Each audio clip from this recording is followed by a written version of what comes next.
bit of tracking to them, so if there's a bunch of enemies, it struggles a little bit. The bubbles get a little confused and it doesn't know who to lock onto. But when it comes to bosses, this thing hits hard just on its own, but if you use its left trigger ability, it does a great job at staggering bosses and knocking them down. This thing is so good that if you manage to stagger a boss and knock it down, I wouldn't even bother hitting the boss's weak spot. I would just honestly just keep spamming the bubble attack.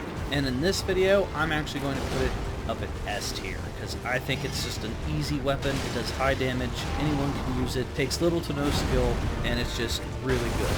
So up next is another weapon that was in my last video, and it's the Rune's Greatsword.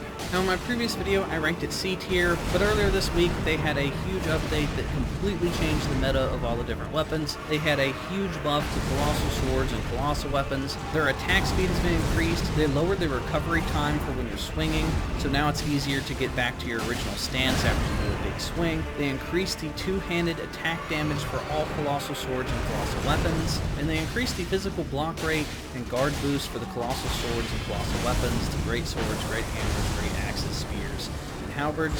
So all of the colossal weapons got a major buff, and I think in this update a lot of the colossal weapons are just way better than they previously were. So in my previous video I ranked the Rune's Greatsword a C, but now I think it's so good I think it's up at A tier, because a lot of my problems with it was that it just had a really slow swing speed, and there was just a number of different factors where I didn't think it was good as some of the other weapons. But now after all these buffs, I think this is a great weapon to use, especially if you're two-handing.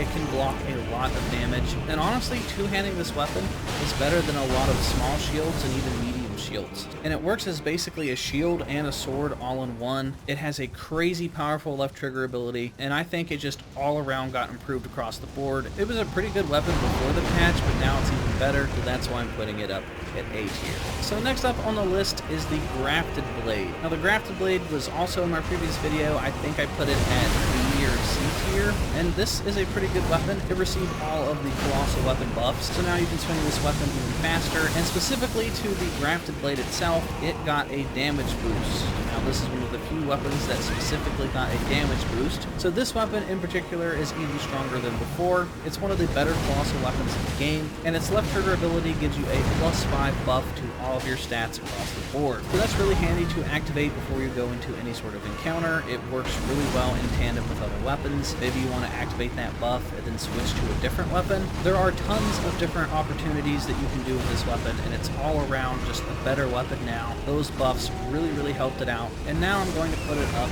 at A tier. So up next we have the, what I think is called the Antspur Rapier. Now this is a thrusting sword. I call it the poking stick. It's just this long sword that acts kind of like a needle/dagger. And what's so cool about this weapon is that it has the opportunity to stack multiple passive effects at the same time. So with this weapon, for example, I like to put on the Seppuku Ash of War, which activates bleed damage, and when you put on this Ash of War, it will give you the option to put on other effects as well. So by default, this weapon has Scarlet Rot build up, and then it also gives you the option to do poison damage. So you essentially get 3 different abilities all in one. When you activate the Ash of War, it causes bleed damage, it does poison build up, and it does Scarlet Rot build up all at the same time. Now on its own, this weapon's okay.